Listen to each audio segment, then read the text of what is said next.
भवती भिक्षां देहि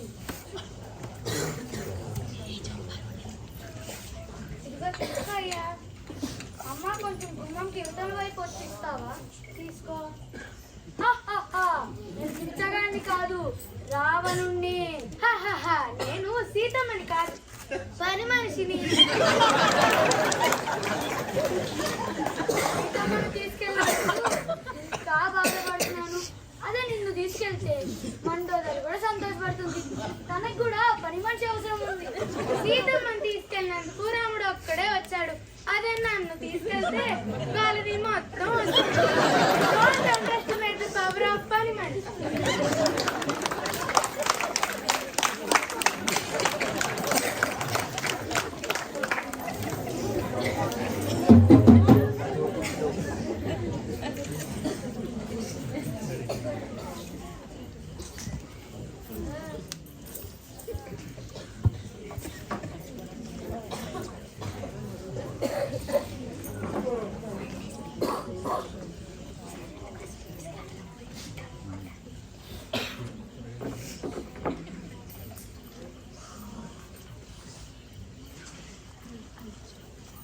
ఈరోజు ఇన్స్పెక్షన్ ఉంది అడిగిన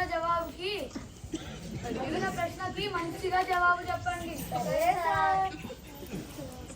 సార్ నమస్కారం సార్ కూర్చోండి సార్ ఏమిటి ఇవన్నీ పేపర్లు సార్ అది తెలుసు ఎక్కడ ఉన్నాయి మార్కులు చెబుదామని అది తెలుసు ఏ పేపర్లు క్వార్టర్లీ పేపర్లు అది తెలియలే సరే క్లాస్ రూమ్ ఎంత 20 సార్ అటెండెన్స్ ఎంత 30 sir class room 30 sir attendance 20 sir సరే ఇప్పుడు నేను మీ క్లాస్ పిల్లల నాలెడ్జ్ ఎంత ఉందో టెస్ట్ చేస్తాను సీతాదేవి స్వయంవరంలో శివధనుస్సును విరగొట్టింది ఎవరు బాబు నువ్వు చెప్పు జ్వరం సార్ స్కూల్కి రాలేదు సార్ నాకు తెలియదు సార్ సరే సరే చెప్పకపోతే చెప్పక కంటతడి మాత్రం పెట్టక నువ్వు చెప్పమ్మా మా బామ్మగారు చేసిన పాపలని చెప్తే పోతాయని చెప్పారు సార్ నిజం చెప్తున్నాను నాకు తెలియదు సార్ నువ్వు చెప్పమ్మా నిద్రపోతున్నావా శివధనుస్సును విరగొట్టింది ఎవరు మనకొచ్చిందంతా కుంకు కరాటే ఎవరిని కొట్టాలో చెప్పు పచ్చడి చేస్తా అంతేగాని ఎవడో పిల్ల రాక్షసులాగే ఉన్నాడు ఏమయ్యా మాస్టరు కనీసం నువ్వైనా చెప్పు సార్ టెస్ట్ చెప్తున్నాను సార్ క్రింద వారము ఆ తమ్ముడు పెళ్ళుందని వెళ్ళాను సార్ అప్పుడు వరకైతే ఎవ్వరు రొక్కొట్టలేదు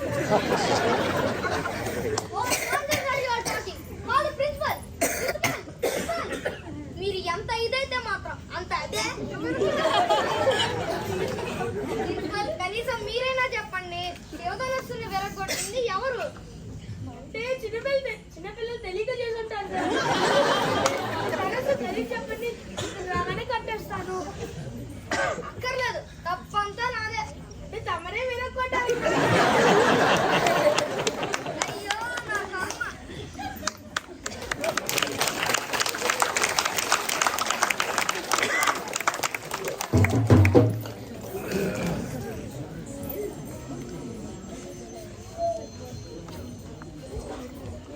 ఎవరికి చెప్పకూడదు నువ్వు ఊరుకోనా ఇప్పుడే తిని మళ్ళీ ఆకలంటావు కాస్త పాలుండే తీసుకురమ్మండి అలాంటి మాటలు మా ఇంట్లో మాట్లాడకూడదమ్మా భలే తెలుగుగా చెప్పారు అత్తయ్య బామ్మో వీళ్ళేంటి ఇలా ఉన్నారు సరే సరే అందరూ మీ పనులు పోండి నేను పొలం పని చేసుకుంటాను అరే దారి తప్పిపోయినట్టు ఊళ్ళోకి వెళ్ళడానికి నేను అడిగి అన్నా ఊళ్ళోకి ఎట్లా పోవాలి ఎర్రది 7,000 పచ్చది 10,000 లేదంటే పో నా ఊళ్ళోకి ఎట్లా పోవాలి ఒకసారి చెప్తే అర్థం కాదా కొంటేగం లేదంటే పో అరే ఎవడో తిక్కోడైనా చూటోడైనా ఉన్నాడు వేరే వాళ్ళైనా అడిగి చూద్దాం అక్క ఊళ్ళోకి ఎట్లా పోవాలి నాయన బుట్టలో ఉన్నదే కొంచెం అన్నం ముందు నా మొగుడికి పెట్టి మిగిలితే నీకు పెడతాను అక్క అన్న కాదక్క ఊళ్ళోకి ఎట్లా పోవాలి ఏంటి నా నా మొగుడి కన్నా ముందు నీకు పెట్టాలా? తొమ్మిది కూడా పెట్టను. ఉంటే ఉండు, లేకపోతే పో. అరే ఈడేమే ఆడాడు, ఇద్దరు తిక్కోలే. ఇంకో నేను అడిగి చూద్దాం. తాత ఊళ్ళోకి ఎట్లా పోవాలి? మీ దగ్గర మేకలు ఉన్నాయి కానీ మంచి మేకల్ని నమ్మను. కావాలంటే గుడ్డిది లేకపోతే కుంటిది ఇస్తా. ఏది కావాలో కొనుక్కో. తాత ఊళ్ళోకి ఎట్లా పోవాలి? మంచిగా ఉండదు అమ్మనని చెప్పానా, మళ్ళీ ఎందుకు అడుగుతావు? కొంటే కూడా లేకపోతే పో.